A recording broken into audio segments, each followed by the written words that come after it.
Hey, what's up guys? It's Jacob here with BleepinJeep.com. I just wanted to give you guys a little quick tip today on U-bolt eliminators and high clearance shock mounts. In case you're a prospective buyer or you just want a little more information on them, I'm going to give you my opinion on both of them.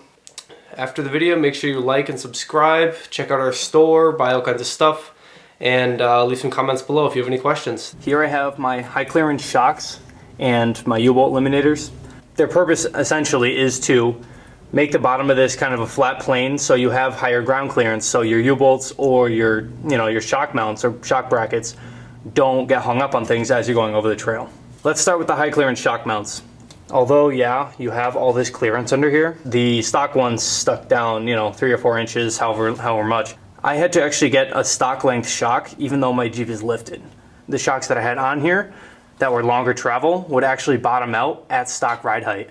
So that's one disadvantage to these high clearance shock mounts, is although you're gaining the ground clearance, you're still going to have not as much travel in your shocks because you're going to have to reduce the length of them. That's your U-bolt eliminator. It acts very similarly to your stock setup where you'll have a plate on top with 2 U-bolts that go under, wrap around the axle, and clamp the leaf spring in place.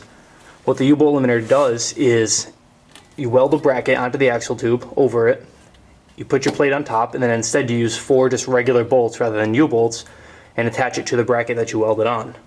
So the point of all this is so that you don't have, let me show you.